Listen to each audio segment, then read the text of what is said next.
અને શિક્ષક પણ શીખવે છે. બંનેમાં ફરક એ જ છે કે શિક્ષક શીખવાડીને પરીક્ષા લે છે અને સમય પરીક્ષા લઈને આપણને શીખવે છે. કહેવાનો મતલબ એ જ છે કહેવાનો મતલબ એ જ કે શિક્ષક આખું વર્ષ આપણને સ્કૂલમાં ભણાવે, પછી એની પરીક્ષા લે આપણને, પછી એમાંથી આપણે જેવું આખા વર્ષ દરમિયાન આપણે ભણ્યા હોય એ પ્રમાણે આપણું રિઝલ્ટ આવે. બરાબર? તો એ જ પ્રમાણે આપણા જીવનનું પણ એવું છે કે આપણો સમય જે ચાલતું હોય ત્યારે કે આપણને અમુક ટાઈમે આપણો ખરાબ સમય પણ આવતો હોય, અમુક ટાઈમે સારો બી સમય આપણો આવતો હોય. એટલે એ સમય પ્રમાણે આપણે જો આગળ નીકળી ગયા તો બરાબર છે, નહીં તો પછી અમુક ટાઈમે આપણું કામ અટકી બી જાય છે. એટલે કહેવાનો મતલબ એ જ છે કે સમયે આપણી જે પરીક્ષા લે એમાંથી જો આપણે પાસ થઈને નીકળી ગયા તો આપણો ભવસાગર પાર થઈ જાય. ઇન શોર્ટમાં ટીચર્સ જે હોય સિલેબસનું શીખવાડે અને જે સમય હોય એ સિલેબસ બહારનું શીખવાડે. એ આપણને દુનિયાભરનું શિક્ષણ આપી દે. આપણો જે સમય હોય, જો આપણો સમય સારો હોય તો પછી આપણે બરાબર બહાર નીકળી જ જવાના છીએ. પણ જો આપણો સમય ખરાબ હોય એ વખતે આપણા ખરાબ સમયમાં તો આપણા પોતાના પણ સગા થતા નથી હોતા એ વખતે તો કહેવાનો મતલબ એવો જ છે કે સમય હોય એ પ્રમાણે આપણે ચાલવાનું, નીકળી જવાનું. તો ગુડ ઇવનિંગ ફેમિલી, જય શ્રી કૃષ્ણ. કેમ છો બધા? આઈ હોપ તમે બધા મજામાં જ હશો. અમે પણ મજામાં છીએ. તો સાંજના 5:30 થઈ ગયા છે અને આજે અત્યારે બ્લોગ અમે ચાલુ કરીએ છીએ. તો હવે આપણે જે કાલના મગ જે પલાળીને રાખ્યા હતા ને એને આજે મેં કોરા કરીને રાખ્યા હતા તે હવે તળીશું. તમને રેસીપી હું બતાવીશ. તો કન્ટિન્યુ કરીએ. તો થઈ ગયા છે 5:30 અને મમ્મી અહીંયા મગ તળવા બેઠા છે. મમ્મી જય શ્રી કૃષ્ણ. કેમ આજે મગ? આજે મગ નહીં, કાલના મગ પલાળીને રાખ્યા હતા. કાલ પૂનમમાંથી યાદ નહોતું, પૂનમ ગયું એટલે મગ પલાળીને રાખ્યા હતા. પછી યાદ આવી એટલે મગને એમને એમ રહેવા દીધા પલાળેલા. પછી એના સવારે મેં કોરા કરી દીધા અને પછી એને કોરા થયા ને એટલે પછી મેં કીધું હવે તળી દઉં. તો આવી રીતના ઉગી ગયા છે. હા, અને પછી આ તળી જશે ને પછી એની અંદર મસાલો કરી દેવાનો બધો. મીઠું, મરચું અને મીઠા લીમડાના પાન અંદર તળીને નાખીશું અને ખાંડ. બસ મસ્ત મસાલાવાળા મગ તૈયાર થઈ જશે આપણા. તો મમ્મી અહીંયા આવી રીતે મગ તળે છે. તળેલા મગ સરસ લાગે છે. જે આપણે ચવાણામાં આવતા જ હોય છે મગ તળેલા. મગ આવે છે ને મઠે તળેલા આવે છે, પણ આપણને મગ તળેલા ભાવે છે. ચણાની દાળે આપણે જાતે જ તળીએ છીએ આવી રીતે. પણ આ મગનો તો કાલ આવી રીતે થઈ ગયો કાર્યક્રમ. સવાઈનો કોકતો ઉપયોગ કરવો ને પછી એમને ભીના પાછા કોરા કરીએ. તો ચોમાસું છે ને એટલે જલ્દી એક તો કોરા થાય નહીં અને અંદર પછી પેલી જીવાત ઉડતી થઈ જાય છે. એટલે મેં કીધું ચલો એના પલાળીને આજે એનો આ કાર્યક્રમ પૂરો કરી દઈએ અને મગને તળી મસ્ત મસાલાવાળા કરી નાસ્તામાં કરી લેવાના આપણે. મજા પડી જાય. પછી ફાકા મારવાના. અમારા જોડે આખો દિવસ ખાવાની જ વાત હોય. એવું જોઈ ખાવા જીવે બીજી વાતો કરવાની હોય. આપણે લોકો જીવવા માટે ખાય, અમે લોકો ખાવા માટે જીવીએ છીએ. શું કેવું? વાત તો એક જ થઈ. જો તો કરીને ખાવાનું જ આવે. જીવવા માટે ખો તમે એક ખાવા માટે જીવો. બેમાં મોસ્ટ તો તમારે ખાવાનું તો આવવાનું જ છે. નહીં ખો કઈ ચાલવાનું નહીં. કોઈ તમારે ખાવું તો પડશે જ. તો અહીંયા મસ્ત મગ તળાઈ ગયા છે.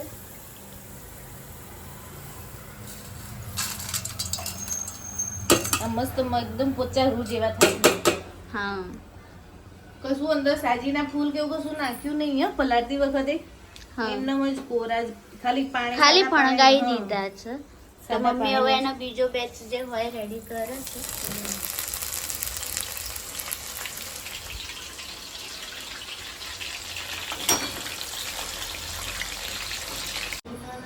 તો આપણા મગ તળી ગયા છે બધાય. અને હવે છેલ્લે આ મીઠા લીમડાના પાન હતા ને તળવાના એ તળી દીધા છે. ગેસ બંધ કરી દીધો છે. પણ મીઠા લીમડાના પાન તો કેવું ગરમ તેલમાં તળી જ જાય. એટલે મીઠા લીમડાના પાન તળી લઈએ પછી મસાલો કરી દઈએ. અમે તો તળાતા 2 ગોણ તો પૂરા કરી દીધા. મેં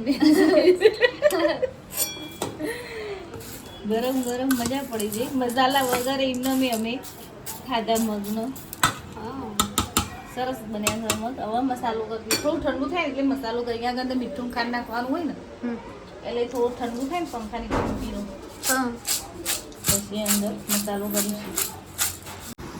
તો મમ્મીએ જે મગ તળ્યા હતા એમાં એમને મસાલો કરી દીધો છે.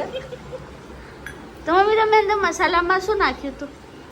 મસાલામાં અંદર મીઠું મરચું માપનું હો, બહુ મરચું તીખું નહીં કર્યું, માપનું જ નાખી દીધું અને ખાંડ નાખી દીધી અને મીઠા લીમડાના જે પાન તળ્યા હતા ને એને એકદમ ક્રશ કરીને અંદર મિક્સ કરી દીધા હતા. એટલે એ જેથી મીઠા લીમડો જે તળેલો હોય ને એનો જે ટેસ્ટ આવે ને એના લીધે મસ્ત લાગે મગ મસાલા રહે. તે અમે મગ મસાલા ખાવા બેસી જઈએ છીએ. નેન્સી વિડીયો ઉતારવા રહે છે ને એરિયો બ્લોગિંગ કરવા અંદરથી છે ને આમ થોડું થોડું લઈ લઈને ખાધે જાય છે. એટલે એ મને એવું કે તું ખાધે જાય હજુ મારો આવ્યો નથી.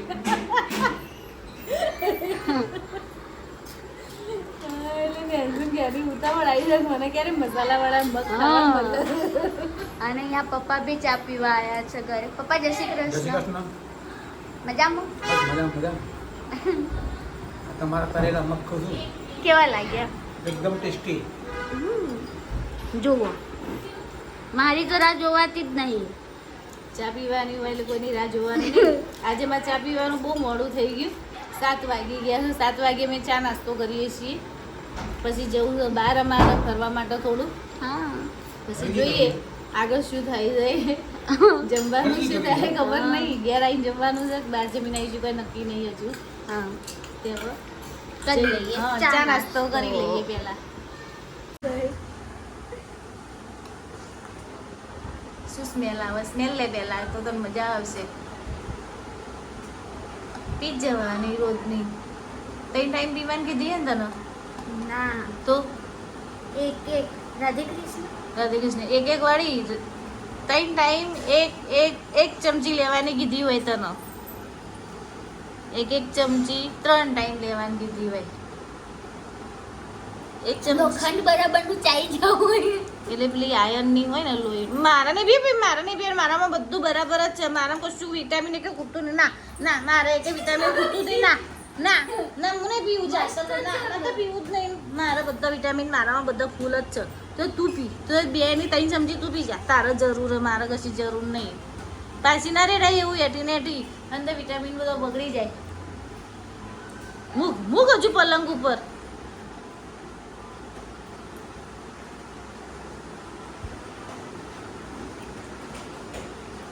બોલે રવા કેવો મસ્ત ટેસ્ટ લાગ્યો ને.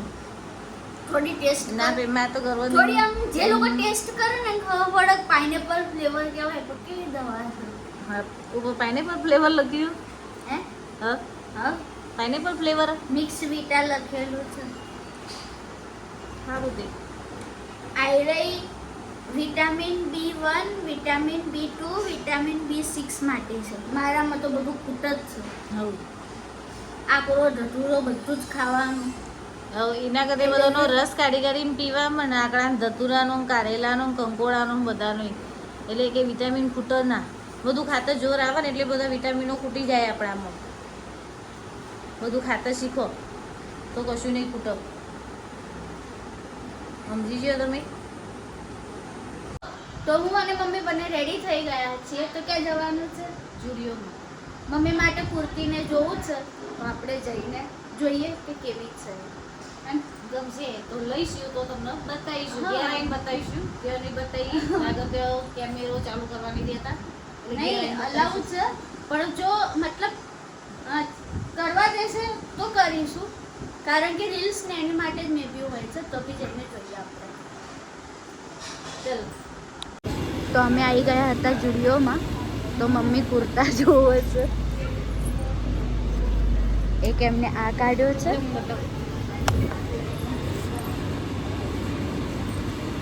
એક આ છે પિંક કલર. બોલો નીચે પેન્ટ છે તો ચાલશે. હા અને એક આયરો કાઢ્યો છે બ્લુ કલરનો. આ તો બે સેમ નહીં હતા. ના એમાં આગળ બટન્સ છે ને, આમાં બસ ખાલી આગળ વર્ક જ છે દોરાનો. મસ્ત. તો બંનેમાંથી કયો મમ્મીને સારો લાગે છે કહેજો.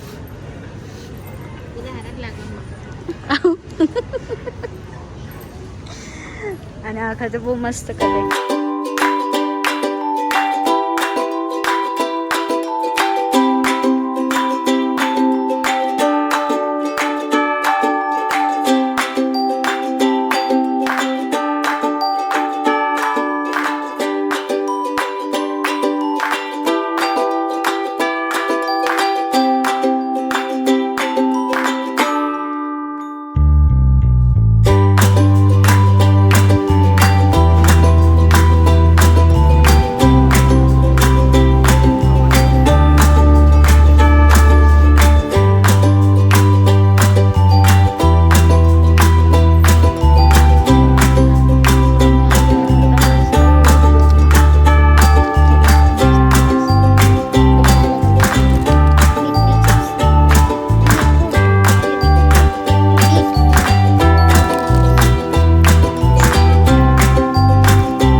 કોટન ઉપર છે, મસ્ત છે. થોડો યલોઈશમાં અને વ્હાઈટમાં છે, ગ્રીન વ્હાઈટ કલર છે. કઈ નહીં, બસ ખાલી આ જે નેક આવે એમાં વી નેક છે અને એમાં જ બસ ખાલી લેસ જ છે, બાકી આખો સિમ્પલ જ છે. પછી લાયા હતા મમ્મી માટે આ ચપ્પલ.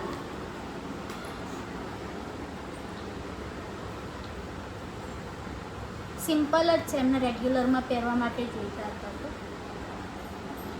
પછી આ બે નેલ પેન્ટ લાયા, એકદમ ન્યૂડ શેડ જ છે અને આ કોટ છે અને એક આ કોફીમાં લિપ બામ છે. તો આ હતી જુડિયોની વસ્તુ. અને હવે થાય આપણી ખાવાની વાતો. તો એક આ સુહાનાનું કાજુ કરી મસાલા લાયા, ફેવરેટ રતલામી સેવ, પછી ફ્રૂટ ટોસ્ટ અને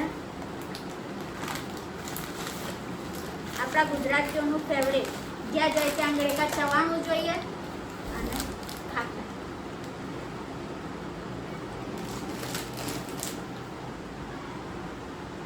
તો બસ આટલી ખરીદી કરી અમે અને વગાડી દીધા 10:30. અને હા, અમે